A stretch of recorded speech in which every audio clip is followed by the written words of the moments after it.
Hi all, എല്ലാവർക്കും secret PSCയിലേക്ക് സ്വാഗതം. ഇന്ന് നമ്മൾ നോക്കാനായിട്ട് പോകുന്നത് 5ാം ക്ലാസ്സിലെ സോഷ്യൽ സയൻസിലെ രണ്ടാമത്തെ ചാപ്റ്ററാണ്. ചാപ്റ്ററിൻ്റെ പേര് ഭക്ഷണവും മനുഷ്യരും. നമുക്കറിയാം, നമ്മുടെ PSC പഠിക്കുന്ന കുട്ടികൾക്കാണെന്നുണ്ടെങ്കിൽ SCERT ക്ലാസ്സുകളിൽ SCERT ചാപ്റ്റേഴ്സിൽ നിന്നും ചോദ്യങ്ങൾ വരാറുണ്ട്. അപ്പോൾ PSC പഠിക്കുന്നവർക്കും ഈ ഒരു ക്ലാസ് ഉപകാരപ്പെടുമെന്ന് വിചാരിക്കുന്നു. അതുപോലെ തന്നെ നമ്മുടെ ചാനലിൽ 5ാം ക്ലാസ് മുതൽ 10ാം ക്ലാസ് വരെയുള്ള എല്ലാ SCERT ക്ലാസ്സുകളും എടുക്കുന്നുണ്ട്. Previous question answers subject vice ആയിട്ടും ടോപ്പിക് വൈസ് ആയിട്ടും ചെയ്യുന്നുണ്ട്, PSC റിലേറ്റഡ് ആയിട്ട് കേട്ടോ. അപ്പം ഈ ഒരു പുതിയ SCERT സീരീസ് പിന്നെയും PSC പഠിക്കുന്നവർ ഇനിയും SCERT പഠിച്ച് തുടങ്ങിയിട്ടില്ല എന്നുണ്ടെങ്കിൽ ഈ ഒരു ക്ലാസ്സുകൾ ആദ്യം തൊട്ട് കണ്ടു തുടങ്ങാം. 5ാം ക്ലാസ്സിലെയും 6ാം ക്ലാസ് 7, 8, 9, 10, 9ാം ക്ലാസ്സിലെയും 10ാം ക്ലാസ്സിലെയും 8, 9, 10 3 ക്ലാസ്സുകളിലെയും നമ്മൾ ഓൾറെഡി ചെയ്തിട്ടുണ്ട് കേട്ടോ ക്ലാസ്സുകളൊക്കെ. അപ്പോൾ 5ാം ക്ലാസ് മുതലാണ് നമ്മൾ ഡീറ്റെയിൽ ആയിട്ട് പഠിച്ച് തുടങ്ങാത്തവർക്കായിട്ട് വീണ്ടും ക്ലാസ് സീരീസ് സ്റ്റാർട്ട് ചെയ്തിരിക്കുന്നത്. അതുപോലെ തന്നെ നമ്മളൊരു സിലബസിൽ നിന്ന് ഇപ്പോൾ PSC പഠിക്കുന്നവർക്ക് ഓരോ എക്സാമിൻ്റെ സിലബസ് ഉണ്ടായിരിക്കില്ല. ആ ഒരു സിലബസിൽ നിന്നുള്ള ഓരോ ടോപ്പിക്കിനെയും PYQ മോക്ക് ടെസ്റ്റ് നമ്മൾ ചെയ്യുന്നുണ്ട്. അതുപോലെ തന്നെ മോഡൽ പേപ്പേഴ്സും ചെയ്യുന്നുണ്ട്. അപ്പോൾ നമ്മുടെ ക്ലാസ്സുകൾ ആദ്യമായി കാണുന്ന കൂട്ടുകാരാണെന്നുണ്ടെങ്കിൽ സപ്പോർട്ട് ചെയ്യാം കേട്ടോ. അതുപോലെ തന്നെ പ്ലേലിസ്റ്റൊക്കെ ഒന്ന് ചെക്ക് ചെയ്ത് നോക്കുക, ഏതൊക്കെയാണ് വീഡിയോസ് ചെയ്തതെന്ന് കാണാനായിട്ട് സാധിക്കും. അപ്പോൾ ഇന്നത്തെ ക്ലാസ്സിലേക്ക് കിടക്കാം. 5ാം ക്ലാസ്സിലെ സോഷ്യൽ സയൻസിലെ രണ്ടാമത്തെ ചാപ്റ്ററിൻ്റെ പേരെന്താണ്? ഭക്ഷണവും മനുഷ്യരും എന്നാണ്. ഒന്നാമത്തെ ചാപ്റ്റർ കണ്ടിട്ടുണ്ടെന്ന് വിശ്വസിക്കാം കേട്ടോ. നെക്സ്റ്റ് എന്താണ്? ഫസ്റ്റ് എന്താ പറയുന്നത്? ഒക്ടോബർ 16. എന്താണ് ഒക്ടോബർ 16ൻ്റെ പ്രത്യേകത? എന്താണ്? ലോക ഭക്ഷ്യദിനമാണ് അല്ലേ? ലോക ഭക്ഷ്യദിനമാണ് ഒക്ടോബർ 16. ലോക ഭക്ഷ്യദിനത്തോടനുബന്ധിച്ച് ഇന്ന് സ്കൂളിൽ ഭക്ഷ്യമേള ഉണ്ടായിരുന്നു. എന്ത് രസമായിരുന്നെന്നോ! ടീച്ചർ പറഞ്ഞതനുസരിച്ച് ക്ലാസ്സിലെ കൂട്ടുകാർ എല്ലാവരും ഓരോരോ വിഭവങ്ങൾ കൊണ്ടുവന്നു. ഞാനും കൂട്ടുകാരും ഓരോ സ്റ്റാളും കണ്ടു നടന്നു. എന്തെല്ലാം വിഭവങ്ങൾ! കപ്പയും ചക്കയും ചെറുധാന്യങ്ങളും കിഴങ്ങുകളും പഴവർഗ്ഗങ്ങളും കൊണ്ടുള്ള വ്യത്യസ്ത വിഭവങ്ങൾ, പായസം, ലഡു, ഹൽവ, കേക്ക്, മിഠായികൾ, ഉപ്പിലിട്ടത്, അങ്ങനെ എത്രമാത്രം വിഭവങ്ങളാണ് ഉണ്ടായിരുന്നത്. ഇതെല്ലാം കണ്ട് എൻ്റെ നാവിൽ വെള്ളം നിറഞ്ഞു. അപ്പോഴേക്കും ക്ലാസ് ടീച്ചർ ഞങ്ങളോടൊപ്പം കൂടി. ടീച്ചർ ഞങ്ങൾക്ക് മിഠായികളും പായസവും ഒക്കെ വാങ്ങിത്തന്നു. എന്ത് രുചിയായിരുന്നെന്നോ! ഇപ്പോഴും അവയുടെ രുചി നാവിൽ തങ്ങി നിൽക്കുന്നു. സിബി എന്ന വിദ്യാർത്ഥി എഴുതിയ ഡയറി കുറിപ്പ് വായിച്ചല്ലോ. ഏതൊക്കെ വിഭവങ്ങളെക്കുറിച്ചാണ് ഈ കുറിപ്പിൽ സൂചിപ്പിക്കുന്നത്? എന്തൊക്കെയാണ് പറയുന്നത്? പായസത്തെക്കുറിച്ച് പറയുന്നുണ്ട് അല്ലേ? പായസത്തെക്കുറിച്ച് പറയുന്നില്ലേ? പായസം, ലഡു, ഹൽവ, കേക്ക്, മിഠായികൾ, ഉപ്പിലിട്ടത്, അത് ഇവയെ കുറിച്ചിട്ടൊക്കെയാണ് ഈ ഒരു ഇതിൽ കാണാനായിട്ട് സാധിക്കുന്നത്. അപ്പോൾ ഇവിടെ നിന്ന് നമുക്ക് ചോദിക്കാവുന്ന ഒരു ക്വസ്റ്റ്യൻ ആണ്, ലോക ഭക്ഷ്യദിനം എന്നാണ്? ഒക്ടോബർ 16 ലോക ഭക്ഷ്യദിനം. ഇനി നാം പറയാനായിട്ട് പോകുന്നത് ചരിത്രമാണ്. നമ്മൾ ഇപ്പോൾ ഭക്ഷണം കഴിക്കുന്നുണ്ട്. ഈ ഭക്ഷണം, നാം കഴിക്കുന്ന ഭക്ഷണത്തിന് വളരെ വലിയൊരു ചരിത്രമുണ്ട്. ആ ചരിത്രം അറിയാൻ നിങ്ങൾക്കും ആഗ്രഹമില്ലേ? അപ്പോൾ ചരിത്രത്തെക്കുറിച്ചാണ് പറയാനായിട്ട് പോകുന്നത്. ഭക്ഷണ സമ്പാദനം. മനുഷ്യരുടെ നിലനിൽപ്പിന് അത്യാവശ്യമായ ഘടകങ്ങളിൽ ഒന്നാണ് ഭക്ഷണം അല്ലേ? മനുഷ്യരുടെ നിലനിൽപ്പിന് അത്യാവശ്യമായൊരു ഘടകമാണെന്ന് പറയുന്നത് ഭക്ഷണം എന്ന് പറയുന്നത് അല്ലേ? എല്ലാ ജീവികൾക്കും ഭക്ഷണം ആവശ്യമാണ്. ആദിമകാലത്ത് ഇലകൾ, പഴങ്ങൾ, കിഴങ്ങുകൾ, ധാന്യങ്ങൾ എന്നിവയായിരുന്നു ജീവികളുടെ ഭക്ഷണം അല്ലേ? ആദ്യമൊക്കെ എന്തായിരുന്നു ജീവികളുടെ ഭക്ഷണം? ഇലകളും പഴങ്ങളും കിഴങ്ങുകളൊക്കെ ആയിരുന്നു. കൂടാതെ ചില ജീവികൾ മറ്റു ജീവികളെ കൊന്നു ഭക്ഷിക്കുകയും ചെയ്തിരുന്നു. മനുഷ്യരും ആദ്യം അങ്ങനെ തന്നെ ആയിരുന്നു. ചുവടെ നൽകിയിരിക്കുന്ന ചിത്രങ്ങൾ നിരീക്ഷിക്കൂ. എന്താണ്? വേട്ടയാടുന്നുണ്ട് അല്ലേ? മൃഗങ്ങളെയൊക്കെ കൊന്നിട്ട് എന്താണ് അതുപോലെ തന്നെ അവർ കഴിക്കുന്നത് കാണാനായിട്ട് സാധിക്കുന്നുണ്ട് അല്ലേ? ആദിമ മനുഷ്യരുടെ ഭക്ഷണ സമ്പാദനത്തെ സൂചിപ്പിക്കുന്ന ചില ചിത്രങ്ങളാണ് ഈ മുകളിൽ നൽകിയിട്ടുള്ളത്. ഇതിൽ നിന്ന് അക്കാലത്തെ മനുഷ്യരുടെ ഭക്ഷണ സമ്പാദനത്തെ സംബന്ധിച്ച എന്തെല്ലാം വിവരങ്ങളാണ് നിങ്ങൾക്ക് മനസ്സിലാക്കാൻ കഴിയുന്നത്? എന്തൊക്കെ ഇതിൽ നിന്ന് മനസ്സിലായത്? ഭക്ഷണം ശേഖരിച്ചിരുന്നു എന്ന് മനസ്സിലായി അല്ലേ? ഭക്ഷണം ശേഖരിച്ചിട്ടുണ്ടായിരുന്നു എന്ന് മനസ്സിലായി. പിന്നെ എങ്ങനെയാണ്? മൃഗങ്ങളെ വേട്ടയാടുന്നുണ്ട് അല്ലേ? മൃഗങ്ങളെ വേട്ടയാടുന്നുണ്ട്. മീൻ പിടിക്കുന്നില്ലേ? മീൻ പിടിക്കുന്നുണ്ട്. പിന്നെന്താണ്? കല്ലുകളും അല്ലേ? അവരെ കയ്യിൽ എന്തുണ്ട്? കല്ലുകളുണ്ട്. അതുപോലെ തന്നെ കമ്പുകളൊക്കെ ഉപയോഗിക്കുന്നുണ്ടെന്ന് മനസ്സിലായി. പിന്നെന്താണ്? കൂട്ടമായിട്ട് വേട്ടയാടിയിരുന്നു അല്ലേ? കൂട്ടമായിട്ടാണ് വേട്ടയാടിയിരുന്നത്. ഇനി അവർ ശേഖരിച്ച ഭക്ഷണം പങ്കിട്ടിരുന്നു അല്ലേ? നോക്കി ഇവിടെ നമുക്ക് പങ്കിടുന്ന ദൃശ്യമൊക്കെ കാണാനായിട്ട് സാധിക്കുന്നുണ്ട് അല്ലേ? അപ്പോൾ അവർ കഴിക്കുന്ന ഭക്ഷണം പങ്കിടുന്നുണ്ട്. ഇവരെങ്ങനെയാണ് ജീവിക്കുന്നത്? കാട്ടിലാണ് ജീവിച്ചിരുന്നത്. ഇത്രയൊക്കെയാണ് നമുക്ക് ഈ ഒരു പിക്ചറിൽ നിന്ന് മനസ്സിലാക്കാനായിട്ട് സാധിക്കുന്നത്.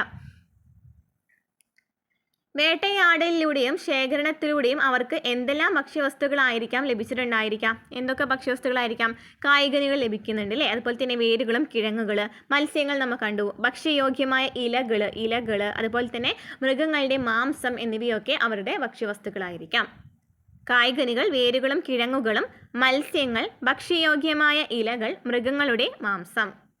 ഇനി തീയും ഭക്ഷണവും. വേട്ടയാടലിലൂടെയും മറ്റും ലഭിച്ച ഈ ഭക്ഷ്യവസ്തുക്കൾ ആദിമ മനുഷ്യർ പാകം ചെയ്തിട്ടാണോ കഴിച്ചിട്ടുണ്ടായിരിക്കുക? ആദിമ മനുഷ്യർ എങ്ങനെയാണ് ഈ ഒരു ജീവികളെയും അല്ലെ വേട്ടയാടലിലൂടെയൊക്കെ കിട്ടുന്ന ജീവികളൊക്കെ എങ്ങനെയായിരിക്കും കഴിച്ചിട്ടുണ്ടായിരിക്കാം? ആദ്യകാലങ്ങളിൽ തീയുടെ ഉപയോഗം അറിയാത്തതിനാൽ ലഭ്യമായ വസ്തുക്കൾ പച്ചയായി തന്നെ അവർ ഭക്ഷിച്ചിരുന്നു. എന്നാൽ തീയെ നിയന്ത്രിച്ച് ഉപയോഗിക്കാൻ പരിശീലിച്ചതോടെ അവർ ഭക്ഷണം വേവിച്ച് കഴിക്കാൻ തുടങ്ങി. ആദ്യം ഒരു നേരെ പച്ചിറച്ചിയാണ് കഴിച്ചിരുന്നതെന്ന് മനസ്സിലാക്കാം. അതിനുശേഷം തീയുടെ ഉപയോഗം മനസ്സിലായപ്പോഴാണ് പിന്നീട് വേവിച്ച് തുടങ്ങിയത് അല്ലേ. തീ ഉൽപാദനവും നിയന്ത്രണവും. ഉണങ്ങിയ മരങ്ങൾ തമ്മിൽ ഉരഞ്ഞും പാറയിൽ ഉരഞ്ഞും തീ ഉണ്ടാകുന്നത് മനുഷ്യർ കണ്ടു. ഉണക്കമരം പാറയിൽ ഉരച്ചോ കല്ലുകൾ കൂട്ടിമുട്ടിച്ചോ തീ ഉണ്ടാക്കാമെന്ന് അവർ മനസ്സിലാക്കി. അപ്പോൾ എങ്ങനെയാണ് തീയിലേക്കുള്ള ഒരു കണ്ടുപിടുത്തം വരുന്നത്? എങ്ങനെയാണ്? ഉണങ്ങിയ മരങ്ങൾ തമ്മിൽ ഉരഞ്ഞും അതുപോലെ തന്നെ കല്ലുകൾ അല്ലെങ്കിൽ പാറയിൽ ഉരഞ്ഞിട്ടൊക്കെ തീ ഉണ്ടാകുന്നുണ്ടെന്ന് അവർ കണ്ടു. അപ്പം അങ്ങനെയാണ് അവരെന്ത് ചെയ്യുന്നത്? ഉണക്കമരം പാറയിൽ ഉരച്ചോ കല്ലുകൾ കൂട്ടിമുട്ടിച്ചിട്ടൊക്കെ തീ ഉണ്ടാക്കാനായിട്ട് തുടങ്ങിയത് അല്ലേ. ഇനി അപ്പം അങ്ങനെയൊക്കെയാണ് തീ ഉണ്ടാക്കുക എന്നുള്ളത് അവർ മനസ്സിലാക്കിയത്. തീ ഉപയോഗിക്കാൻ പരിശീലിച്ചത് മനുഷ്യരുടെ ഭക്ഷണ രീതിയിലുണ്ടായ സുപ്രധാന മാറ്റങ്ങളിലൊന്നാണ്. കാട്ടുതീയിൽപ്പെട്ട് ചത്ത മൃഗങ്ങളുടെ വെന്ത മാംസമായിരിക്കാം അവർ കഴിച്ച ആദ്യത്തെ വേവിച്ച ഭക്ഷണം. അപ്പോൾ ആദ്യം കഴിച്ചിട്ടുണ്ടായിരിക്കാം എന്തായിരിക്കും? ഈ ചത്ത മൃഗങ്ങളുടെ വെന്ത മാംസമായിരിക്കും അല്ലേ. കാരണം അവർ പച്ചിറച്ചിയാണ് കഴിച്ചിരുന്നത്. ഓക്കെ. തീ ഉണ്ടാക്കാനും അതിനെ നിയന്ത്രിച്ച് ഉപയോഗിക്കാനും പരിശീലിച്ചതോടെ, അപ്പോൾ തീ ഉണ്ടാക്കാനും അതുപോലെ തന്നെ അതിനെ ഇപ്പോൾ ചെറിയ തീയിലാക്കണ്ടേ, അപ്പോൾ അങ്ങനെ നിയന്ത്രിക്കാനും കൂടെ മനസ്സിലാക്കിയതോടു കൂടിയാണ് എന്ത് ചെയ്തത്? മാംസവും മത്സ്യവും ഒക്കെ ചുട്ടു തിന്നുവാൻ അവർ ആരംഭിച്ചത്. മാംസവും മത്സ്യവും ഒക്കെ ചുട്ടു തിന്നാൻ ആരംഭിച്ചത്. ക്രമേണ വേരുകളും കിഴങ്ങുകളും ചുട്ടു തിന്നാൻ തുടങ്ങി. അങ്ങനെ വേരുകളും കിഴങ്ങുകളും ചുട്ടു തിന്നാൻ തുടങ്ങി. ഇങ്ങനെയാണ് മനുഷ്യർ ഭക്ഷണം പാകം ചെയ്ത് കഴിക്കുന്ന രീതിയിലേക്ക് എത്തിച്ചേർന്നത്. അപ്പോൾ ആദ്യം ഇവർ കഴിച്ചിരുന്നത് എങ്ങനെയാണ്? ഇന്നത്തെ പോലെയാണോ? അല്ല. എങ്ങനെയാണ്? ആദ്യം ഇവർ പച്ചിറച്ചിയാണ് കഴിച്ചിരുന്നതിലേ. അതിനുശേഷം ഇവർക്ക് തീ ഉണ്ടാക്കുക എന്നുള്ളത് മനസ്സിലായി. തീനെ കൺട്രോൾ ചെയ്യാനായിട്ട് മനസ്സിലായി. അങ്ങനെ ആദ്യം തന്നെ എന്ത് ചെയ്തു? ഈ ഒരു പച്ച മാംസമൊക്കെ ജസ്റ്റ് വേവിച്ചിട്ട് അല്ലേ, അങ്ങനെയാണ് അത് കൊന്ന ഈ ജീവികളെ വേവിച്ചിട്ടാണ് കഴിച്ചിട്ടുണ്ടായിരുന്നത്. പിന്നീട് വേരുകളും കിഴങ്ങുകളൊക്കെ ചുട്ട് തിന്നാനായിട്ട് തുടങ്ങി. അങ്ങനെയൊക്കെയാണ് ഇന്നത്തെ അല്ലെങ്കിൽ ഈ മനുഷ്യരെ ഭക്ഷണം പാകം ചെയ്യുന്നതിലേക്ക് എത്തിച്ചേരുന്നത്. അലഞ്ഞു തിരിഞ്ഞ് നടന്നിരുന്ന മനുഷ്യർ വേട്ടയാടിയും ശേഖരിച്ചും അന്നന്നേക്ക് ആവശ്യമായ ഭക്ഷണം മാത്രമാണ് നേടിയിരുന്നത്. ആ സമയത്ത് അന്നന്നേക്കുള്ള ഭക്ഷണം മാത്രമാണ് നോക്കിയിട്ടുണ്ടായിരുന്നുള്ളൂ. പിൽക്കാലത്ത് ഭക്ഷണ സമ്പാദനത്തിനായി അവർ മറ്റ് മാർഗങ്ങൾ കണ്ടെത്താൻ നിർബന്ധിതരായി. ഓക്കെ. അപ്പോൾ പിന്നെ ആദ്യമൊക്കെ ആണെന്നുണ്ടെങ്കിൽ അന്നന്നേക്കുള്ള ഭക്ഷണം മാത്രമാണ് കണ്ടെത്തിയിട്ടുണ്ടായിരുന്നത്. പിന്നീട് എന്ത് ചെയ്തു? ഇവർ ശേഖരിച്ച് വെക്കുന്നതിലേക്ക് എത്താണ് അല്ലേ. എന്തൊക്കെ സാഹചര്യങ്ങളായിരിക്കാം ആദിമ മനുഷ്യരെ ഭക്ഷണ സമ്പാദനത്തിനായി മറ്റു മാർഗങ്ങൾ കണ്ടെത്താൻ നിർബന്ധിതരാക്കിയത്? എന്തുകൊണ്ടായിരിക്കാം ഇവർ ഫുഡ് ശേഖരിച്ച് തുടങ്ങാം എന്ന് വിചാരിച്ചത്? എന്തുകൊണ്ടാണ്? ഭക്ഷണത്തിൻ്റെ ലഭ്യത കുറവ്, ജനസംഖ്യാ വർധനവ്, പരിസ്ഥിതിയിലുണ്ടായ മാറ്റങ്ങൾ, പിന്നെന്താണ്?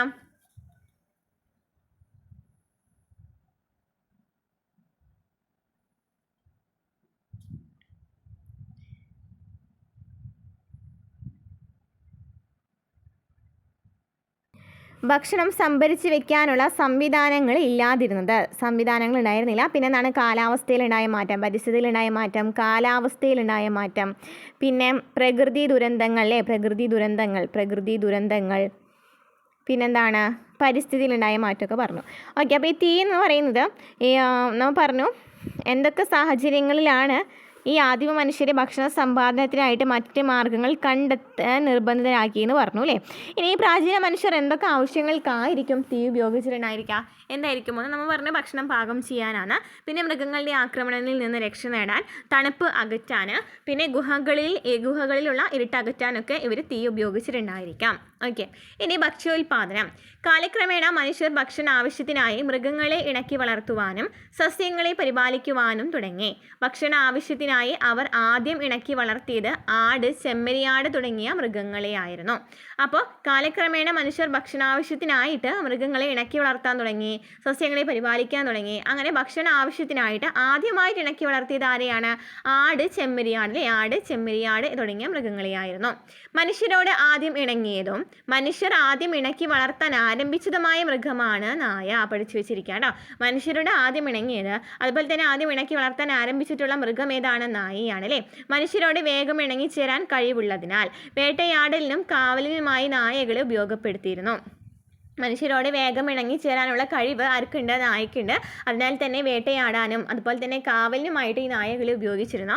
കൃഷി വ്യാപകമായതോടെ മറ്റു മൃഗങ്ങളെയും ഭക്ഷണത്തിനും മറ്റ് ആവശ്യങ്ങൾക്കുമായി ഇണക്കി വളർത്താൻ തുടങ്ങി. അപ്പോൾ കൃഷി വ്യാപിച്ചതോടെ ഈ ഇപ്പോൾ ഈ നായയെ മാത്രമാണ് അവർ ഇണക്കി വളർത്തിയിട്ടുണ്ടായിരുന്നുള്ളൂ അല്ലേ ആദ്യം.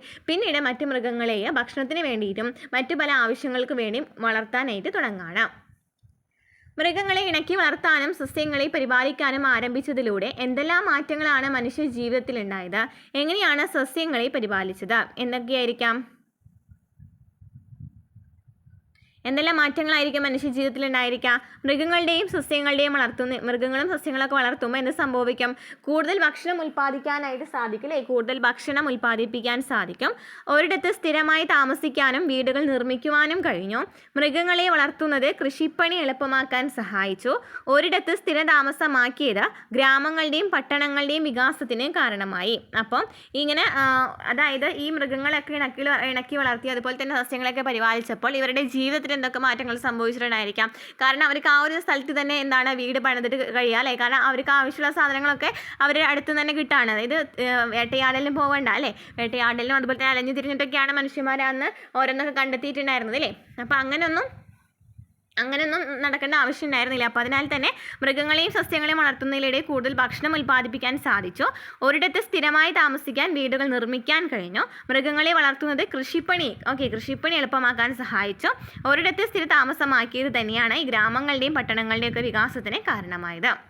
ഇനി ആദിമ മനുഷ്യർ എങ്ങനെയാണ് സസ്യങ്ങളെ പരിപാലിച്ചിട്ടുള്ളത്? എങ്ങനെയാണ്?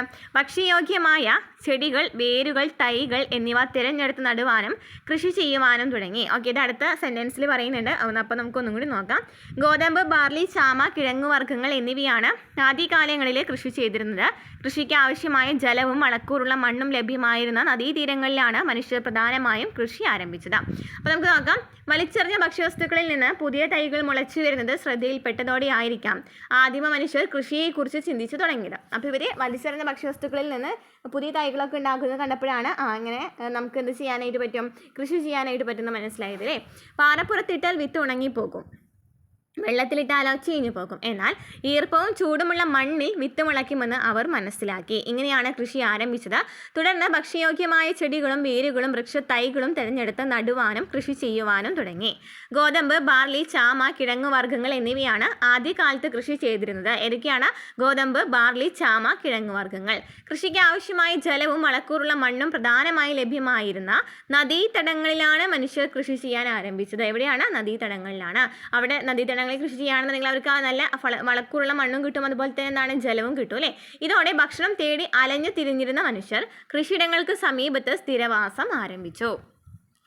കൃഷിയിടങ്ങൾക്ക് സമീപത്ത് സ്ഥിരവാസമാക്കിയത് കൊണ്ട് അവർക്ക് എന്തെല്ലാം നേട്ടങ്ങളാണ് ഉണ്ടായിട്ടുണ്ടായിരിക്കാം? കൃഷിയിടങ്ങൾ സംരക്ഷിക്കാനായിട്ട് സാധിക്കും അല്ലേ? ഭക്ഷണം തേടി അലഞ്ഞു തിരിയേണ്ടി വരുമോ? ഇല്ല, അലഞ്ഞു തിരിയേണ്ടി വന്നില്ല. ഭക്ഷ്യവസ്തുക്കളുടെ ലഭ്യത വർദ്ധിച്ചു. അതുപോലെ തന്നെ കൂടുതൽ വിശ്രമസമയം കിട്ടി അല്ലേ? പിന്നെന്താണ്? മൃഗങ്ങളെ ഇണക്കി വളർത്താൻ തുടങ്ങി. സാമൂഹിക ജീവിതം ആരംഭിച്ചു. ആദിമ മനുഷ്യർക്ക് സ്ഥിരവാസം ഉറപ്പിക്കാൻ നദീതടങ്ങൾ എങ്ങനെയെല്ലാം സഹായകമായിട്ടുണ്ടായിരിക്കും? നമ്മൾ പറഞ്ഞു നദീതടങ്ങളിലാണ് ആര് താമസിച്ചിട്ടുണ്ടായിരുന്നത്? ഈ ആദിമ മനുഷ്യർ താമസിച്ചിട്ടുള്ളത് അല്ലേ? അപ്പം ഈ നദീതടങ്ങൾ എങ്ങനെയാണ് അവരെ സഹായിച്ചിട്ടുണ്ടായിരിക്കുക? നദീതടങ്ങളിൽ കൃഷിക്ക് അനുകൂലമായ സാഹചര്യങ്ങളുണ്ട്. ഏതൊക്കെയാണ്? ജലലഭ്യതയുണ്ട്, വളക്കൂറുള്ള മണ്ണ്, അനുകൂലമായ കാലാവസ്ഥ, പിന്നെ മൃഗങ്ങളെ ഇണക്കി വളർത്താൻ സാധിച്ചു. ഭക്ഷ്യവസ്തുക്കൾക്ക് ബുദ്ധിമുട്ടുണ്ടായിരുന്നില്ല. ഗതാഗത സൗകര്യം, ശത്രുക്കളിൽ നിന്നുള്ള സംരക്ഷണം. എന്തൊക്കെയാണ് പോയിന്റ്? ഇതൊക്കെയാണ് പറഞ്ഞേ. നദീതീരങ്ങളിൽ കൃഷിക്ക് അനുകൂലമായ സാഹചര്യങ്ങൾ ഉണ്ടായിരുന്നു. ജലലഭ്യത, വളക്കൂറുള്ള മണ്ണ്, അനുകൂലമായ കാലാവസ്ഥ, മൃഗങ്ങളെ ഇണക്കി വളർത്താൻ സാധിച്ചു. ഭക്ഷ്യവസ്തുക്കൾക്ക് ബുദ്ധിമുട്ടുണ്ടായിരുന്നില്ല. ഗതാഗത സൗകര്യം, ശത്രുക്കളിൽ നിന്നുള്ള സംരക്ഷണം. നെക്സ്റ്റ്, ഭക്ഷ്യവസ്തുക്കളുടെ സംഭരണം. ആദിമ മനുഷ്യർ അന്നന്നേക്ക് ആവശ്യമായ ഭക്ഷണം മാത്രമാണ് ശേഖരിച്ചിരുന്നത്. എന്നാൽ കൃഷി പുരോഗതി പ്രാപിച്ചതോടെ മനുഷ്യർക്ക് ആവശ്യമായതിൽ അധികം ഭക്ഷ്യവസ്തുക്കൾ ലഭിച്ചു.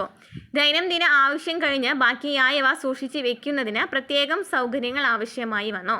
ബാക്കിയായ ഭക്ഷ്യവസ്തുക്കൾ എന്തിലൊക്കെയായിരിക്കാം അവർ സൂക്ഷിച്ചിട്ടുണ്ടായിരിക്കാം? അപ്പോൾ എന്താ പറയുന്നത്? ഇവർ ആദ്യമൊക്കെ അന്നൊക്കെയുള്ള ഭക്ഷണമാണ് സൂക്ഷിച്ചിട്ട് ആദ്യമൊക്കെയാണെങ്കിൽ എങ്ങനെയാണ് അലഞ്ഞു തിരിഞ്ഞ് നടന്ന് അന്നേക്കുള്ള ഭക്ഷണം കണ്ടുപിടിക്കുകയാണ് ചെയ്തിരുന്നത് അല്ലേ?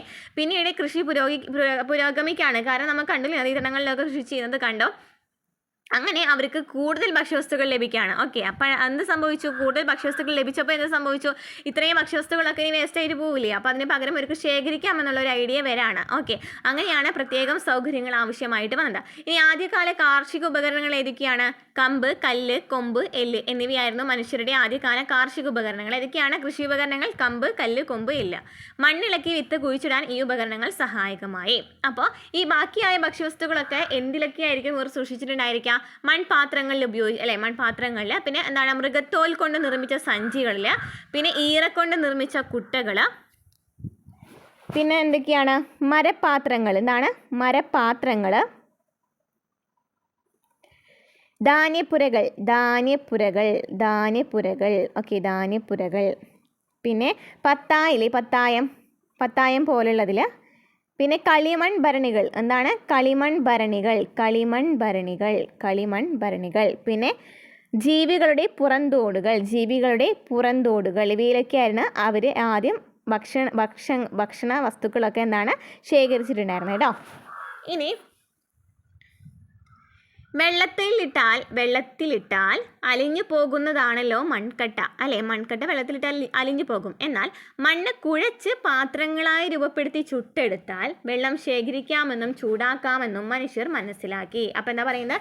വെള്ളത്തിലിട്ടാൽ ഈ മൺകട്ടൊക്കെ അലിഞ്ഞു പോകുന്നത് കാണാനായിട്ട് സാധിക്കും. എന്നാൽ ഈ മണ്ണൊക്കെ ഒന്ന് കുഴച്ച് പാത്രങ്ങളായിട്ട് രൂപപ്പെടുത്തി ചുട്ടെടുക്കുകയാണെങ്കിൽ നമുക്കിത് പാത്രങ്ങളായിട്ട് ഉപയോഗിച്ചൂടെ എന്ന് ആർക്ക് മനസ്സിലായി? മനുഷ്യർക്ക് മനസ്സിലായി. ആദ്യകാലങ്ങളിൽ കളിമണ്ണ് കുഴച്ച് കൈകൾ കൊണ്ടാണ് മൺപാത്രങ്ങൾ നിർമ്മിച്ചിരുന്നത്. കണ്ടില്ലേ? കൈകൾ കൊണ്ടാണ് മൺപാത്രങ്ങൾ നിർമ്മിച്ചിരുന്നത്. കൃഷി വ്യാപകമായതോടെ ധാന്യങ്ങൾ സൂക്ഷിച്ചു വെക്കാൻ പല വലിപ്പത്തിലുള്ള മൺപാത്രങ്ങൾ ആവശ്യമായി വന്നു. അപ്പോൾ കൃഷി വ്യാപിക്കുമ്പോൾ കുറേ ഭക്ഷ്യവസ്തുക്കൾ ബാക്കി വരുന്നുണ്ട് അല്ലേ? അപ്പോൾ ഈ ഭക്ഷ്യവസ്തുക്കളൊക്കെ എടുത്തു വെക്കാനായിട്ട് പല വലിപ്പത്തിലുള്ള പാത്രങ്ങൾ അവർക്ക് ആവശ്യമായിട്ട് വരാണ്. അങ്ങനെ മൺപാത്രങ്ങൾ ആഹാരം പാചകം ചെയ്യുന്നതിനും ഉപയോഗിച്ചു. എന്താണ്? മൺപാത്രങ്ങൾ ആഹാരം പാചകം ചെയ്യുന്നതിനും അവർ ഉപയോഗിച്ചിട്ടുണ്ട്. അവ നിർമ്മിക്കാനുള്ള ചക്രം കണ്ടുപിടിച്ചത് മനുഷ്യ ചരിത്രത്തിലെ പ്രധാന വഴിത്തിരിവായിരുന്നു. ഇത് മൺപാത്ര നിർമ്മാണം വ്യാപകമാകുന്നതിന് കാരണമായി. ഭക്ഷ്യധാന്യങ്ങൾ സംഭരിച്ച് സൂക്ഷിക്കുന്നതിനായി പ്രാചീന കാലത്ത് ധാന്യപ്പുരകൾ നിർമ്മിച്ചിരുന്നതിന് തെളിവുകൾ ലഭിച്ചിട്ടുണ്ട്. അപ്പോൾ ഒന്ന് പറഞ്ഞതാണ് മൺപാത്ര നിർമ്മാണം അല്ലേ? മൺപാത്ര നിർമ്മാണം അവർക്ക് ഭക്ഷണം കഴിക്കാനും പറ്റും, അതുപോലെ തന്നെ സാധനങ്ങൾ ശേഖരിച്ച് വെക്കുവാനും പറ്റും. പിന്നെ ധാന്യപ്പുരകളും ഉണ്ടായിരുന്നു. എന്താണ് ധാന്യപ്പുര എന്ന് വെച്ചാൽ? പ്രാചീന ഇന്ത്യയിൽ നിലനിന്നിരുന്ന നദീതട സംസ്കാരമായിരുന്നു സിന്ധു നദീതട സംസ്കാരം അഥവാ ഹാരപ്പൻ സംസ്കാരം, അല്ലേ? പ്രാചീന ഇന്ത്യയിൽ നിലനിന്നിട്ടുള്ള ഒരു നദീതട സംസ്കാരമാണ് എന്തെന്ന് പറയുന്നത്? സിന്ധു നദീതട സംസ്കാരം അല്ലെങ്കിൽ ഹരപ്പൻ സംസ്കാരം. ഇവിടുത്തെ ഏറ്റവും പ്രധാന സവിശേഷത തന്നെ എന്താണ്? ധാന്യപ്പുരയാണ്. അവ ഇഷ്ടിക കൊണ്ട് കെട്ടിയുണ്ടാക്കിയതായിരുന്നു. വിദൂര ഗ്രാമങ്ങളിൽ നിന്ന് ധാന്യങ്ങൾ കൊണ്ടുവന്ന് ഈ ധാന്യപ്പുരകളിൽ സൂക്ഷിച്ചിരുന്നു.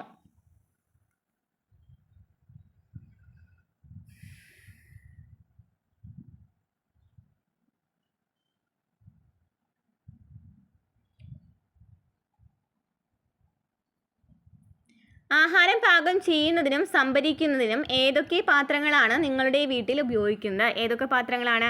മൺപാത്രങ്ങൾ ഉപയോഗിക്കുന്നുണ്ട്. കളിമൺ പാത്രങ്ങൾ, അലുമിനിയം, സ്റ്റീല്, ഗ്ലാസ്, ചെമ്പ്, വെങ്കലം ഇവയൊക്കെ ഉപയോഗിക്കുന്നുണ്ട് അല്ലേ? ഇനി ഭക്ഷ്യവസ്തുക്കളുടെ കൈമാറ്റം. ആദിമ മനുഷ്യർ ആവശ്യത്തിലധികം വന്ന ഭക്ഷ്യവസ്തുക്കൾ പിൽക്കാല ഉപയോഗത്തിനായി സൂക്ഷിച്ചു വെക്കുക മാത്രമാണോ ചെയ്തിരുന്നത്? ആദിമ മനുഷ്യർ ആവശ്യത്തിലധികം വന്ന ഭക്ഷ്യവസ്തുക്കൾ പിൽക്കാല ഉപയോഗത്തിനായി സൂക്ഷിച്ചു വെക്കുക മാത്രമാണോ ചെയ്തിരുന്നത്? അധികം വന്ന ഭക്ഷ്യവസ്തുക്കൾ പിന്നീടുള്ള ഉപയോഗത്തിനായി സംഭരിക്കുക മാത്രമല്ല, അവ ആവശ്യക്കാർക്ക് കൈമാറ്റം നടത്തുകയും ചെയ്തിരുന്നു. അപ്പം എന്താ പറയുന്നത്? ഭക്ഷ്യവസ്തുക്കളൊക്കെ ശേഖരിച്ച് തുടങ്ങിയെന്ന് പറഞ്ഞു. ശേഖരിച്ച് തുടങ്ങുക മാത്രമല്ല അവർ ചെയ്തിട്ടുണ്ടായിരുന്നത്, എന്താണ്? ആവശ്യക്കാർക്ക് കൈമാറ്റം കൂടെ നടത്തിയിട്ടുണ്ടായിരുന്നു അല്ലേ? കൈമാറ്റം നടത്തുകയും ചെയ്തിട്ടുണ്ടായിരുന്നു. അന്ന് എങ്ങനെയായിരിക്കാം ഇത്തരം കൈമാറ്റങ്ങൾ നടന്നിട്ടുണ്ടാവുക? എങ്ങനെയൊക്കെയായിരിക്കും ഈ കൈമാറ്റങ്ങൾ നടന്നിട്ടുണ്ടായിരിക്കുക? തനിക്ക് ആവശ്യമുള്ള വസ്തുക്കൾ നേടുന്നതിനായി ഓരോരുത്തരും സംഭരിച്ചിരുന്ന വസ്തുക്കൾ മറ്റുള്ളവർക്ക് കൈമാറിയിരുന്നു. ഇപ്പോൾ ഒരാൾ കൃഷി ചെയ്യുന്നത് നെല്ലാണെന്നുണ്ടെങ്കിൽ ഇപ്പോൾ വേറൊരാൾ ചെയ്യുന്നത് ഇപ്പോൾ ചോളാന്ന് വിചാരിക്കും. അപ്പോൾ ആൾക്ക് എന്താണ് ചോള ആവശ്യമുണ്ടെന്നുണ്ടെങ്കിൽ എന്ത് ചെയ്യും? ഈ ആവശ്യമുള്ള സാധനം വാങ്ങിച്ചിട്ട് നമ്മുടെ കയ്യിലുള്ള അധികം സാധനം അവർക്ക് കൊടുക്കും. അതിനെയാണ് പറയുന്നത് തനിക്ക് ആവശ്യമുള്ള വസ്തുക്കൾ നേടുന്നതിനായി ഓരോരുത്തരും സംഭരിച്ചിരുന്ന വസ്തുക്കൾ മറ്റുള്ളവർക്ക് കൈമാറിയിരുന്നു.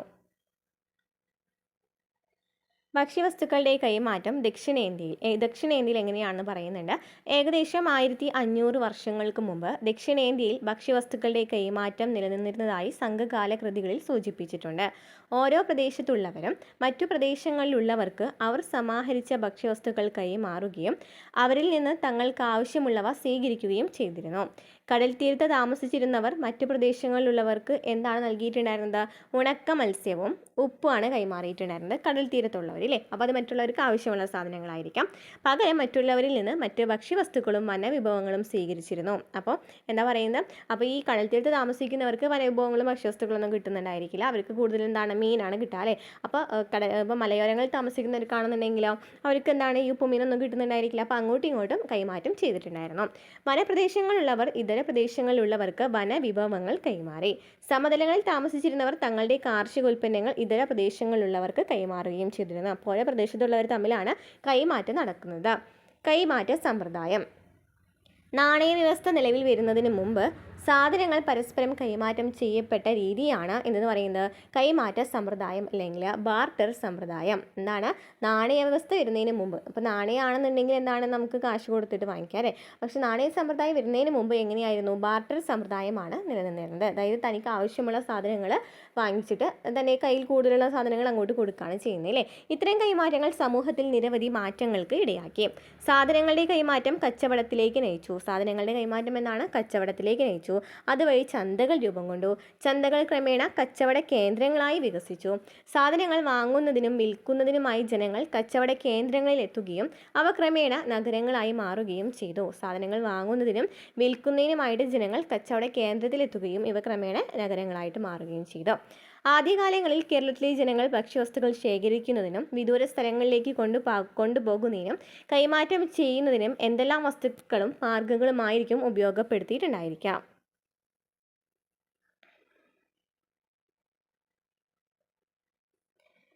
നഗരങ്ങളുടെ രൂപീകരണത്തെ സൂചിപ്പിക്കുന്ന ഫ്ലോ ചാർട്ട് പൂർത്തിയാക്കുക.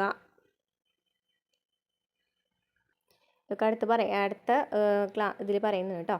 ഇനി എന്താണ്? നഗരങ്ങളുടെ രൂപീകരണത്തെ സൂചിപ്പിക്കുന്ന ഫ്ലോ ചാർട്ട് പൂർത്തിയാക്കാനാണ് ചോദിച്ചിരിക്കുന്നത്. ആദ്യം സാധനങ്ങളുടെ കൈമാറ്റം. നമ്മൾ നേരത്തെ പറഞ്ഞ പോയിന്റ് ഇല്ലേ, അതൊന്നും കൂടി പറയാണ്. സാധനങ്ങളുടെ കൈമാറ്റം ചെയ്യാണ്. സാധനങ്ങൾ കൈമാറ്റം ചെയ്തിട്ട് എന്തായിട്ട് മാറി? അവിടെ കച്ചവടമായിട്ട് മാറിയില്ലേ? കച്ചവടം നടക്കുകയാണ് ചെയ്തേലേ കച്ചവടം, അല്ലേ? കച്ചവടത്തിന് ശേഷം എന്താണ്? ചന്തകൾ രൂപീകരിച്ചു എന്ന് പറഞ്ഞു, അല്ലേ? ചന്തകൾ രൂപീകരിച്ചു. അതിനുശേഷം കച്ചവട കേന്ദ്രങ്ങൾ വന്നു. കച്ചവട കേന്ദ്രങ്ങൾ വന്നു. അങ്ങനെ എന്തായി മാറി? നഗരങ്ങൾ വന്നു. കച്ചവട കേന്ദ്രങ്ങളിൽ നിന്നും നഗരങ്ങളിലേക്ക് എത്തിയില്ലേ?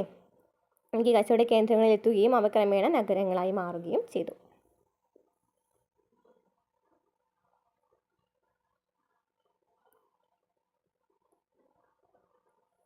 ദേശങ്ങൾ കടന്നും ഭക്ഷ്യവസ്തുക്കളുടെ കൈമാറ്റം. ഭക്ഷ്യവസ്തുക്കളുടെ കൈമാറ്റം ഒരു പ്രദേശത്ത് മാത്രമായി ഒതുങ്ങി നിന്നിരുന്നില്ല. ദേശങ്ങൾ കടന്നും ഈ കൈമാറ്റം വ്യാപിച്ചിരുന്നു. അപ്പോൾ നാം ഇത്ര നേരം പറഞ്ഞു എന്താണ്? പ്രദേശങ്ങൾ തമ്മിലായിരുന്നു കൈമാറ്റം നടന്നിട്ടുണ്ടായിരുന്നതെന്ന്. ഇനി പ്രദേശങ്ങൾ തമ്മിലല്ല, എങ്ങനെയാണ്? ദേശങ്ങൾ കടന്നും കൈമാറ്റം നടക്കാണ്.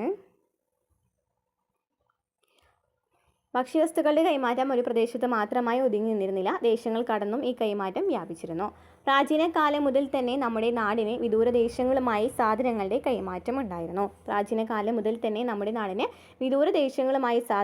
കൈമാറ്റം ഉണ്ടായിരുന്നു.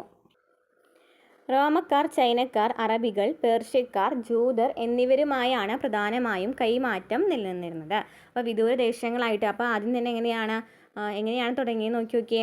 സാധനങ്ങളുടെ കൈമാറ്റത്തിൽ നിന്ന് കച്ചവടത്തിലേക്ക് പോയി. കച്ചവടത്തിൽ നിന്ന് ചന്ത എത്തി. ചന്തകളൊക്കെ കൂടിയിട്ട് എന്താണ്? കച്ചവട കേന്ദ്രങ്ങൾ രൂപീകരിക്കുകയാണ്. പിന്നീട് നഗരങ്ങളായിട്ട് മാറാണ്. അതിനുശേഷം ദേശങ്ങൾ തമ്മിലുള്ള എന്താണ്? കൈമാറ്റം നടക്കുകയാണ്. റോമക്കാർ, ചൈനക്കാർ, അറബികൾ, പേർഷ്യക്കാർ, ജൂതർ എന്നിവരുമായാണ് പ്രധാനമായും കൈമാറ്റം നിലനിന്നിരുന്നത്. ആരൊക്കെ തമ്മിലാണ്? റോമക്കാർ, ചൈനക്കാർ, അറബികൾ, പേർഷ്യക്കാർ, ജൂതർ എന്നിവരുമായിട്ടാണ് പ്രധാനമായും കൈമാറ്റം നിലനിന്നിരുന്നത്. ചിത്രത്തിൽ കാണുന്ന സുഗന്ധവ്യഞ്ജനങ്ങൾ തിരിച്ചറിഞ്ഞ് അവ ഓരോന്നിനെയും കുറിച്ച് ലഘുക്കുറിപ്പ് തയ്യാറാക്കാൻ പറഞ്ഞിട്ടുണ്ട്. എന്തൊക്കെ അറിയാം? ഇതെന്താണ്? ഫസ്റ്റ് കാണിച്ചിരുന്നത് എന്താണ്? കുരുമുളകാണ്, അല്ലേ? കുരുമുളകിന് എന്താ അറിയപ്പെടുന്നത്? സുഗന്ധവ്യഞ്ജനങ്ങളുടെ രാജാവ് എന്നാണ് അറിയപ്പെടുന്നത്. സുഗന്ധവ്യഞ്ജനങ്ങളുടെ രാജാവ് എന്നറിയപ്പെടുന്നത് കുരുമുളകാണ്. കുരുമുളകിൻ്റെ ജന്മദേശം എന്ന് പറയുന്നത് ദക്ഷിണേന്ത്യയിലാണ്.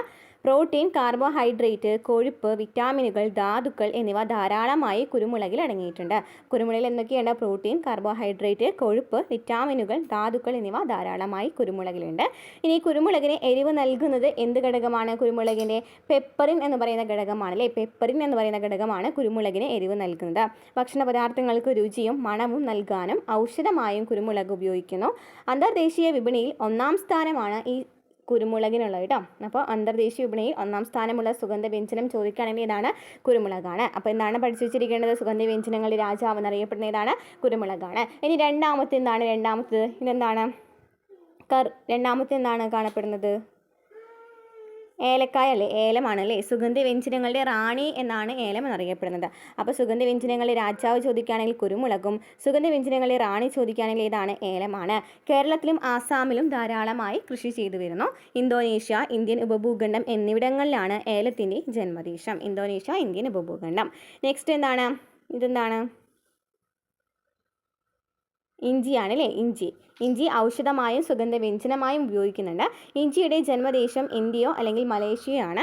ഏഷ്യയിലാണ് പ്രധാനമായും ഇഞ്ചി കൃഷി ചെയ്യുന്നത്. ഇന്ത്യയിൽ ഉൽപ്പാദിപ്പിക്കുന്ന ഇഞ്ചിയുടെ പകുതിയിലേറെയും കൃഷി ചെയ്യുന്നത് എവിടെയാണ്? കേരളത്തിലാണ്.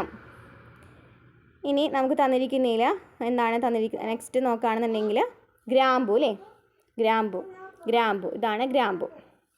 ഗ്രാമ്പു എന്ന് വെച്ചാൽ എന്താണ്? അന്തർദേശീയ വിപണിയിൽ ഏറ്റവും കൂടുതൽ പ്രാധാന്യമുള്ള രണ്ടാമത്തെ സുഗന്ധവ്യഞ്ജനം ഏതാണ്? ഗ്രാമ്പു ആണ്. മസാലകളിൽ ധാരാളമായി ഇത് ഉപയോഗിക്കുന്നു. കേരളത്തിലും തമിഴ്നാട്ടിലുമാണ് പ്രധാനമായും ഗ്രാമ്പു കൃഷി ചെയ്യുന്നത്. ചൈനക്കാരാണ് ആദ്യമായി ഗ്രാമ്പു സുഗന്ധവ്യഞ്ജനമായി ഉപയോഗിച്ചു തുടങ്ങിയത്.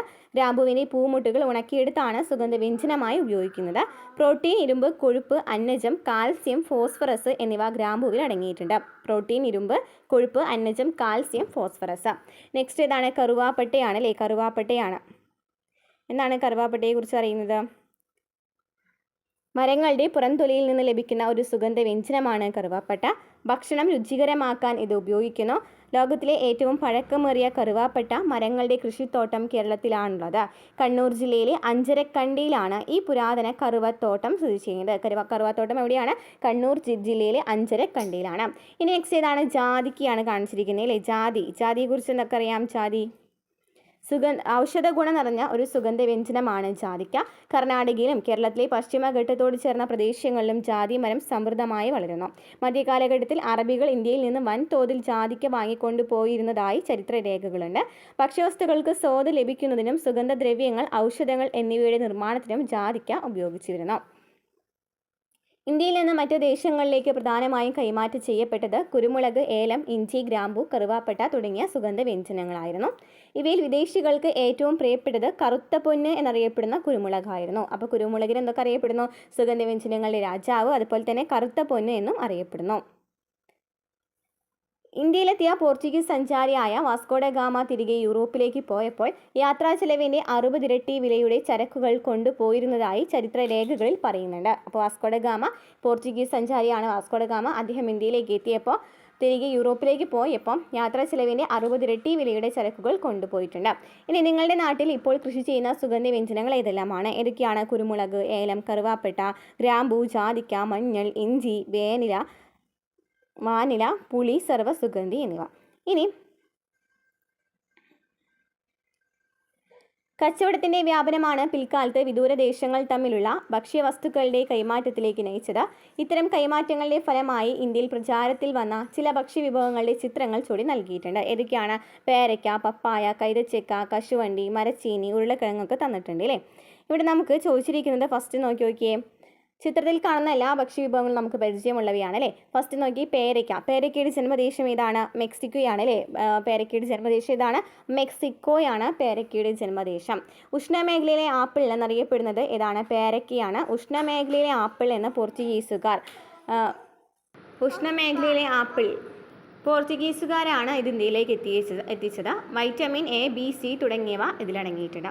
നെക്സ്റ്റ് നമുക്ക് എഴുതാൻ പറഞ്ഞിട്ടുണ്ട് മരച്ചീനിയിൽ ഏതെന്താണ്? മരച്ചീനിയാണ്. മരച്ചീനിയെക്കുറിച്ച് എന്തറിയാം? മരച്ചീനിയുടെ ജന്മദേശം എവിടെയാണ്? തെക്കേ അമേരിക്കയാണ്. മരച്ചീനിയുടെ ജന്മദേശം എവിടെയാണ്? തെക്കേ അമേരിക്കയാണ്. തെക്കേ അമേരിക്ക, ആഫ്രിക്ക, ഇന്തോനേഷ്യ, ഇന്ത്യ തുടങ്ങിയ ലോകത്തിൻ്റെ മിക്ക രാജ്യങ്ങളിലും കൃഷി ചെയ്യപ്പെടുന്ന ഒരു ഹ്രസ്വകാല വിളയാണ് മരച്ചീനി എന്നറിയപ്പെടുന്ന കപ്പ. മരച്ചീനി കേരളത്തിലേക്ക് കൊണ്ടുവന്നത് പ്രചരിപ്പിച്ചത് തിരുവിതാംകൂർ ഭരിച്ചിരുന്ന വിശാഖം തിരുനാൾ മഹാരാജാവായിരുന്നു. തിരുവനന്തപുരത്തെ കിഴങ്ങ് ഗവേഷണ കേന്ദ്രം ആദ്യമായി കണ്ടുപിടിച്ച അത്യുൽപാദന ശേഷിയുള്ള മരച്ചീനിക്ക് ശ്രീ വിശാഖം എന്ന പേര് നൽകിയത് ശ്രീ വിശാഖം തിരുനാളിൻ്റെ സ്മരണ നിലനിർത്താനായിരുന്നു. ഇനി ഇതുപോലെ തന്നെ മറ്റ് ഭക്ഷ്യവിഭവങ്ങളുടെ ജന്മദേശം കണ്ടെത്താൻ പറഞ്ഞിട്ടുണ്ട്. നമുക്ക് നോക്കാം.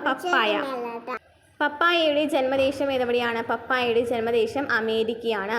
പപ്പായയുടെ ജന്മദേശം എവിടെയാണ്? അമേരിക്കയാണ്. ഇന്ന് മിക്ക ഉഷ്ണമേഖലാ രാജ്യങ്ങളിലും പപ്പായ കൃഷി ചെയ്തു വരുന്നു. പോഷക മൂല്യങ്ങളുടെ കാര്യത്തിൽ വളരെ മുൻപന്തിയിൽ നിൽക്കുന്ന ഒരു പഴമാണ് പപ്പായ. ഇരുമ്പ്, calcium, vitamin A, B, C തുടങ്ങിയവ പപ്പായയിൽ ധാരാളമായിട്ട് അടങ്ങിയിട്ടുണ്ട്. ഇനി കൈതച്ചക്ക. കൈതച്ചക്കയുടെ ജന്മദേശം ഏതാണ്? ബ്രസീലാണ്. കൈതച്ചക്കയുടെ ജന്മദേശം ബ്രസീലാണ്. സ്വർഗീയ ഫലം എന്ന് വിശേഷിപ്പിക്കുന്നു. ഇന്ത്യയിൽ കൈതച്ചക്ക പ്രചരിപ്പിച്ചത് പോർച്ചുഗീസുകാരാണ്. ദഹനത്തിന് വളരെ അനുയോജ്യമായ ഫലമാണ് കൈതച്ചക്ക. അപ്പോൾ കൈതച്ചക്ക എന്താണ് പ്രചരിപ്പിച്ചത് ആരാണ്? പോർച്ചുഗീസുകാരാണ്. നെക്സ്റ്റ് കശുവണ്ടി. കശുവണ്ടിയെ കുറിച്ച് എന്താ പറയാം? ജന്മദേശം എവിടെയാണ്? ബ്രസീലാണ് കേട്ടോ. ബ്രസീൽ തന്നെയാണ്. അപ്പോൾ ബ്രസീലിനെ കുറിച്ച് നമ്മൾ എന്തൊക്കെയാണ് പറഞ്ഞത്? ബ്രസീൽ, കൈതച്ചക്ക ബ്രസീലാന്ന് പറഞ്ഞു. കശുവണ്ടിയും എന്ന് തന്നെയാണ്, ബ്രസീൽ തന്നെയാണ് ജന്മദേശം. പോർച്ചുഗീസുകാരാണ് ഇന്ത്യയിൽ കശുവണ്ടി പ്രചരിപ്പിച്ചത്. കേരളത്തിലെ ഏറ്റവും കൂടുതൽ കശുമാവ് കൃഷി ചെയ്യുന്നതാണ് പറയുന്നത്. കൃഷി ചെയ്യുന്നത് കണ്ണൂരിലാണ്. എന്നാൽ കശുവണ്ടിയിൽ അധിഷ്ഠിതമായ വ്യവസായങ്ങൾ കൂടുതലുള്ളത് ചോദിക്കുകയാണെങ്കിൽ എവിടെയാണ്? കൊല്ലത്താണ് കേട്ടോ. അപ്പം കൃഷി ചെയ്യുന്നത് കണ്ണൂരും കൂടുതൽ വ്യവസായങ്ങളുള്ളത് കൊല്ലം ജില്ലയിലാണ്. കാൽസ്യം, ഇരുമ്പ്, മെഗ്നീഷ്യം, നാരുകൾ തുടങ്ങിയവ കശുവണ്ടി പരിപ്പിൽ ധാരാളമായി അടങ്ങിയിട്ടുണ്ട്. നെക്സ്റ്റ് നമ്മൾ മരച്ചീനി പറഞ്ഞു. ഇനി ഉരുളക്കിഴങ്ങ്. ജന്മദേശം പെറു ആണ്. ജന്മദേശം എവിടെയാണ്? പെറു. നമുക്ക് ഏറെ പരിചയമുള്ളതും ഭക്ഷ്യയോഗ്യവുമായ കിഴങ്ങുവിളയാണ് ഉരുളക്കിഴങ്ങ്. പ്രോട്ടീൻ, അന്നജം എന്നിവ ധാരാളം അടങ്ങിയ ഭക്ഷ്യവസ്തുക്കളാണ് ഇതെന്ന് പറയുന്നത്. ഭക്ഷ്യവസ്തുവാണ് ഇത് ഉരുളക്കിഴങ്ങ്. ഓക്കെ, അപ്പോൾ അത് ക്ലിയറായി. ഇനി ഭക്ഷ്യവിഭവങ്ങളുടെ കൈമാറ്റം ഇപ്പോഴും തുടരുന്നുണ്ട്. കച്ചവടത്തിന് പുറമെ തൊഴിൽ തേടിയും വിദ്യാഭ്യാസത്തിനും വിനോദത്തിനും മറ്റുമായി ലോകത്തിൻ്റെ വിവിധ ഭാഗങ്ങളിലേക്ക് മനുഷ്യർ ഇന്നും സഞ്ചരിച്ചു കൊണ്ടിരിക്കുന്നത് ഈ വിനിമയം കൂടുതൽ വ്യാപകമാക്കുന്നു. നെക്സ്റ്റ്, കച്ചവടത്തിൻ്റെ വ്യാപനം വിദൂരദേശങ്ങൾ തമ്മിലുള്ള ഭക്ഷ്യവസ്തുക്കളുടെ കൈമാറ്റത്തിലേക്ക് നയിച്ചത് എങ്ങനെയാണ്? ഭക്ഷ്യവസ്തുക്കളുടെ കൈമാറ്റം ഒരു പ്രദേശത്ത് മാത്രമായി ഒതുങ്ങി നിന്നിരുന്നില്ല. ദേശങ്ങൾ കടന്നും ഈ കൈമാറ്റം വ്യാപിച്ചിരുന്നു. ഭക്ഷ്യവിഭവങ്ങളുടെ കൈമാറ്റം ഇപ്പോഴും തുടരുന്നുണ്ട്. കച്ചവടത്തിന് പുറമെ തൊഴിൽ തേടിയും വിദ്യാഭ്യാസത്തിനും വിനോദത്തിനും മറ്റുമായി ലോകത്തിൻ്റെ വിവിധ ഭാഗങ്ങളിലേക്ക് മനുഷ്യർ ഇന്നും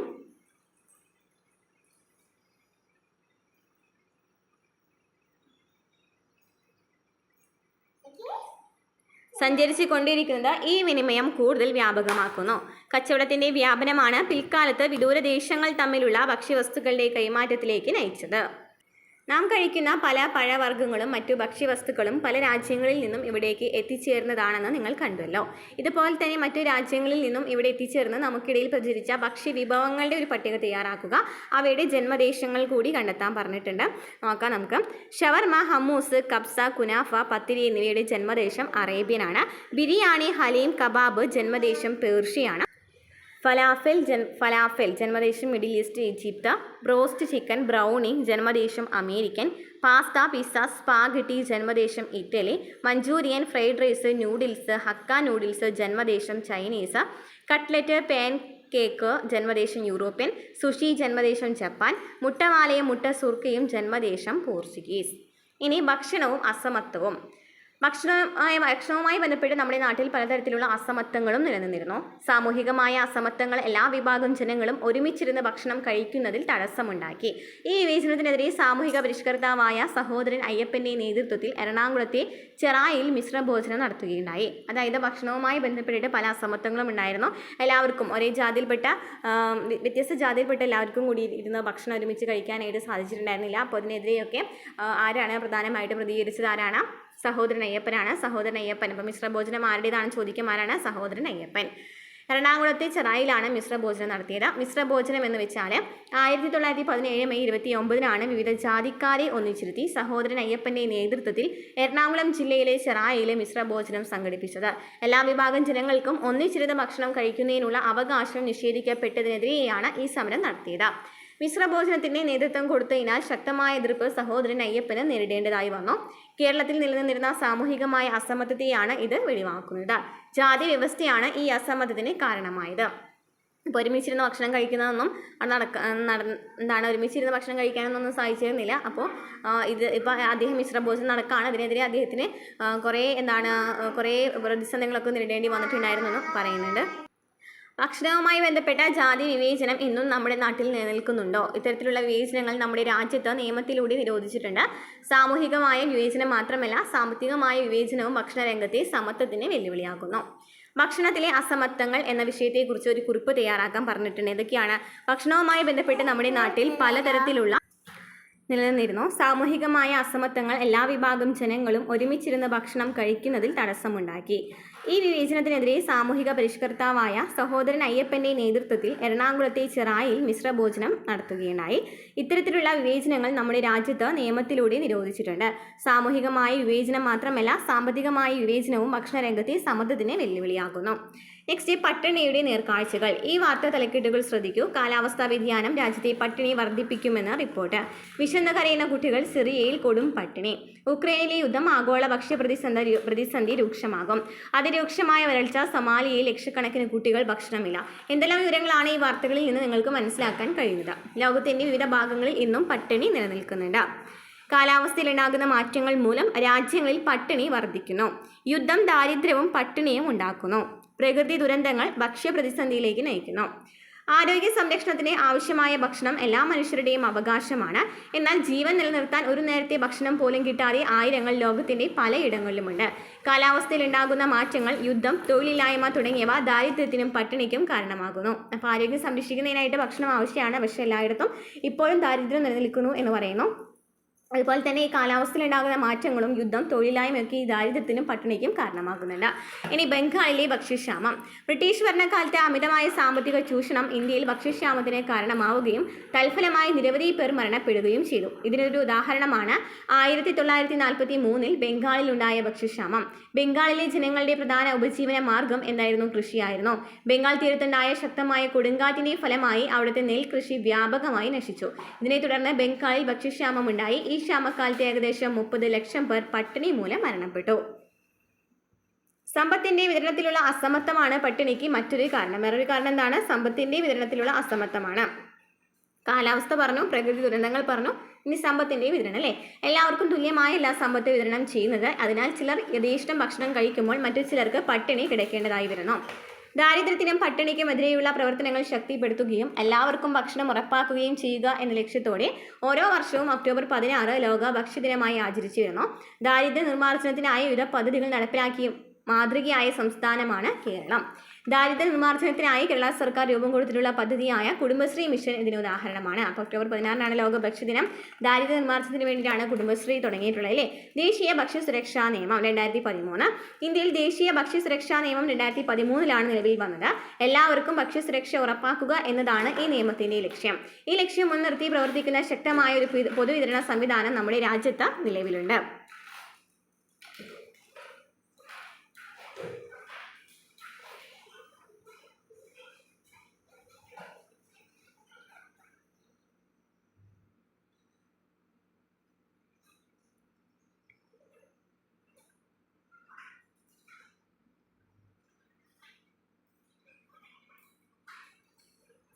പട്ടിണിയില്ലാത്ത ലോകം സൃഷ്ടിക്കുന്നതിൽ നമുക്ക് ഓരോരുത്തർക്കും എന്തെല്ലാം ചെയ്യാൻ കഴിയും? എന്തൊക്കെ ചെയ്യാൻ കഴിയും? മനുഷ്യരുടെ ജീവൻ നിലനിർത്തുന്ന അടിസ്ഥാന ആവശ്യങ്ങളിലൊന്നാണ് ഭക്ഷണം. ആരോഗ്യം നിലനിർത്തുന്നതിൽ ഭക്ഷണത്തിന് സുപ്രധാന പങ്കുണ്ട്. ഭക്ഷ്യവസ്തുക്കളുടെ ലഭ്യത എല്ലാ പൗരരുടെയും നിയമപരമായ അവകാശമാണ്. നമുക്ക് ലഭിക്കുന്ന ഭക്ഷണം കരുതലോടെ ഉപയോഗിക്കണം. ഭക്ഷണം പാഴാക്കുന്നത് ഒരു നേരത്തെ ഭക്ഷണം പോലും ലഭിക്കാത്തവരോട് നാം ചെയ്യുന്ന ക്രൂരതയാണ്. മറ്റുള്ളവർക്ക് കൂടി അവകാശപ്പെട്ട ഭക്ഷണമാണ് നാം പാഴാക്കുന്നത് എന്ന തിരിച്ചറിവ് ഓരോരുത്തർക്കും ഉണ്ടാവണം. ഭക്ഷണവും ആരോഗ്യവും. മനുഷ്യരുടെ ജീവൻ നിലനിർത്തുന്ന അടിസ്ഥാന ആവശ്യങ്ങളിലൊന്നാണ് ഭക്ഷണം. ആരോഗ്യം നിലനിർത്തുന്നതിന് ഭക്ഷണത്തിന് സുപ്രധാന പങ്കുണ്ട്. പോഷകസമൃദ്ധമായ ഭക്ഷണം കഴിക്കുന്നതിലൂടെ നമ്മുടെ ശാരീരികവും മാനസികവുമായ ആരോഗ്യം നിലനിർത്താൻ സാധിക്കുന്നു. എന്നാൽ അനാരോഗ്യകരമായ ഭക്ഷണശീലം പല ജീവിതശൈലി രോഗങ്ങൾക്കും കാരണമാകുന്നുണ്ട്. 2023 അന്താരാഷ്ട്ര ചെറുധാന്യ വർഷം ചോദിക്കാറുണ്ട് PSCയിൽ. ഐക്യരാഷ്ട്ര സംഘടനയുടെ നിർദ്ദേശപ്രകാരം 2023 അന്താരാഷ്ട്ര ചെറുധാന്യ വർഷമായി തിരഞ്ഞെടുക്കപ്പെട്ടു. ചെറുധാന്യങ്ങളുടെ ഉൽപ്പാദനവും ഉപഭോഗവും പ്രോത്സാഹിപ്പിക്കുക എന്നതാണ് അന്താരാഷ്ട്ര ചെറുധാന്യ വർഷാചരണത്തിന്റെ പ്രധാന ലക്ഷ്യം. പുല്ലുവർഗ്ഗത്തിൽപ്പെടുന്ന ധാന്യവിളകളാണ് ചെറുധാന്യങ്ങൾ. ജോവർ, റാഗി, വരക്, തിന തുടങ്ങിയവ ചെറുധാന്യങ്ങളിൽ ഉൾപ്പെടുന്നു. ഹൃദയ സംബന്ധമായ പ്രശ്നങ്ങളെയും മറ്റു ജീവിതശൈലി രോഗങ്ങളെയും നിയന്ത്രിക്കാൻ ചെറുധാന്യങ്ങൾക്ക് കഴിയും. അതിനാൽ പോഷക സമൃദ്ധമായ ചെറുധാന്യങ്ങൾ നമ്മുടെ ഭക്ഷണത്തിൽ നിത്യേന ഉൾപ്പെടുത്തണം.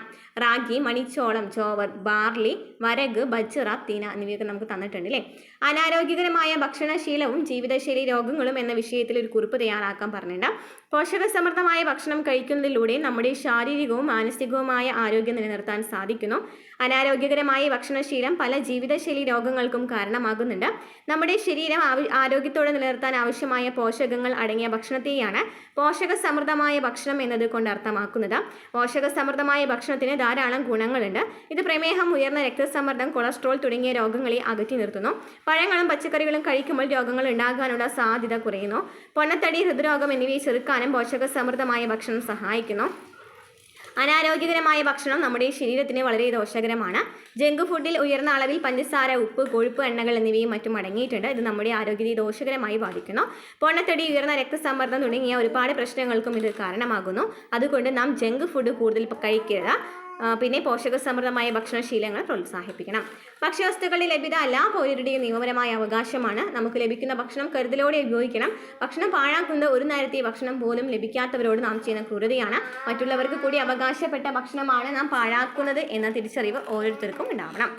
ഓക്കെ, അപ്പോൾ ഇത്രയും ക്വസ്റ്റ്യൻസ് ആണ് നമുക്ക് ഈ ക്ലാസ്സിൽ പറയാനായിട്ടുള്ളതും. അതുപോലെ തന്നെ ക്ലാസ്സുകൾ മനസ്സിലായിട്ടുണ്ടെന്ന് വിചാരിക്കുന്നു. ക്ലാസ്സുകൾ മനസ്സിലായിട്ടുണ്ടെന്നുണ്ടെങ്കിൽ സപ്പോർട്ട് ചെയ്യുക, കമൻറ്റ് ചെയ്യുക, ലൈക്ക് ചെയ്യുക. അടുത്ത ക്ലാസ്സിൽ കാണാം കേട്ടോ.